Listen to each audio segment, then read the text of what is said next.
Welcome to bird media. నేను మీ పవన్ కృష్ణమూర్తి. కాస్త ప్రశాంతంగా ఉంది ఈ వార్త విన్నాక, కాస్త ప్రశాంతంగా ఉంది.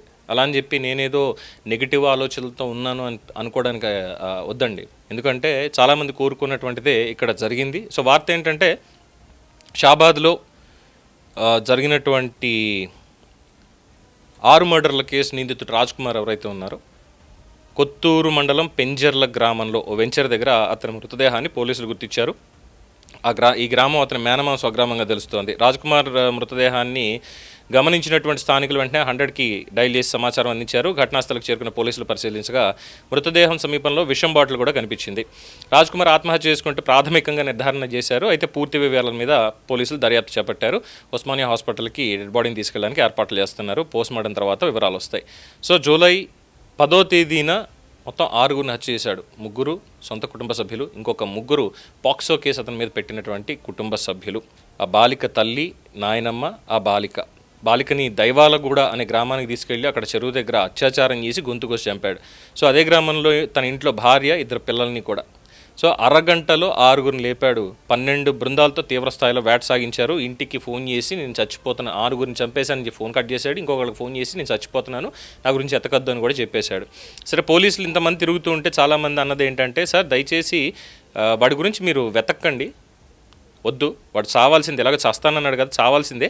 ఒకవేళ వాడు గనక చావకపోతే అప్పుడు మీకు కనిపిస్తే మీరే చంపేసి చచ్చిపోయాడని చెప్పండి, అంతే తప్ప వేరే చర్చకి దారి తీయకుండా దీనికి ఫుల్ స్టాప్ పెట్టేసేయండి అని పోలీసులను కోరారు. ప్రతి ఒక్కళ్ళు కూడా, మానవత్వం ఉన్న ప్రతి ఒక్కళ్ళు కోరింది వాడు వస్తే శవంగానే రావాలి, పోలీసులు దీని మీద ఏం చేస్తారో చేయండి అని చెప్పారు.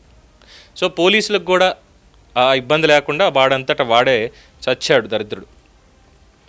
ఇక వీడికి సంబంధించి ఇంకా కాస్త బయటకు వచ్చాయండి. ఈ బయటకు వచ్చినటువంటి ఈ అంశాలు కూడా చూస్తే, ఈ పెళ్లి చేసుకున్నటువంటి భార్య ఎవరైతే ఉన్నారో సరిత అనేటువంటి ఆవిడ, గతంలో జరిగినటువంటి చూస్తే ఇది ఇంటర్ చదివే రోజుల్లో తనకంటే 6 ఏళ్ల పెద్దదైనటువంటి సరిత దగ్గర ట్యూషన్కి వెళ్ళేవాడు. ట్యూషన్కి వెళ్ళి ప్రేమ పేరుతో వేధించడం మొదలు పెడితే ఈ విషయం తెలిసినటువంటి తల్లిదండ్రులు పాపం ఆవిడకి పెళ్లి సంబంధాలు చూడడం మొదలు పెడితే వచ్చిన ప్రతి సంబంధాన్ని కూడా చెడగొట్టాడు. సో ఆ చెడగొట్టి ఇదంతా అయింది. మొత్తానికి 2018లో తన్నే పెళ్లి చేసుకున్నాడు. 2 పిల్లలు పుట్టారు. సో డ్రైవర్గా పనిచేసేవాడు. డ్రైవర్గా పనిచేస్తున్నటువంటి క్రమంలో బెట్టింగులు, జూదం, మద్యం ఈ వ్యసనాలకు బాన్సై 2 కోట్ల దాకా అప్పు చేశాడు. ఇచ్చిన విధవాలు ఎవరో తెలియదు. డ్రైవర్గా పనిచేసేవాడు, 2 కోట్ల అప్పు చేశాడు. సో అప్పుల నుంచి ఒత్తిడి పెరిగింది. దీంతో ఆత్మహత్య చేసుకుంటానని తల్లిదండ్రులను కూడా బెదిరించి ఉన్న దాంట్లో సగం పొలం అమ్మించి అప్పులు కూడా తీర్చాడు. అయినా పోనీ ఏమైనా మారాడా అంటే ఏం మారలా. వాళ్ళకి ఏదో మభ్యపెట్టి మిగిలిన పొలాన్ని కూడా అమ్మించి, వాళ్ళని నమ్మించి దాన్ని అమ్మేసి ఆ డబ్బుతో కూడా జల్సాలు, నిత్యం తాగడం, ఇంటికి వెళ్ళి పెళ్ళాన్ని కొట్టడం, ఇదంతా చేసేవాడు. టార్చర్ భరించలేక ఇంకా ఆమె పాపం అడిగింది, బాబు నాకు విడాకులు ఇచ్చేసే, నేను పిల్లల్ని తీసుకుని పోతాను, నీతో భరించలేనని చెప్తే అది కూడా కక్ష పెట్టుకున్నాడు. తన విచ్చలవిడి ప్రవర్తనకి అడ్డుగా ఉంటుంది అని అక్కడి నుంచి పగబెట్టుకున్నాడు. అట్ ద సేమ్ టైం ఈ పాక్సో కేసు దీనికి సంబంధించి పడింది. ఇది పడ్డంతో అక్కడ ముందు వెళ్ళి వాళ్ళిద్దరిని, తల్లిని నానమ్మని చంపేసి ఆ పిల్లని తీసుకెళ్ళి అక్కడ గొంతుకొచ్చి చంపేశాడు. అదైన తర్వాత ఇంటికి వచ్చి ఇక్కడ వీళ్ళందరూ అడ్డుగా ఉన్నారని వీళ్ళ 3గురిని చంపేశాడు. అంటే వీడి సైకో మనస్తత్వం అనేది చాలా స్పష్టంగా బయటపడుతుంది. మరి ఇలాంటి వాళ్ళని సమాజం ఎందుకు భరిస్తోందో, అసలు సమాజం కాదు భూమాత ఎందుకు భరిస్తోందో అర్థం కావట్లేదు.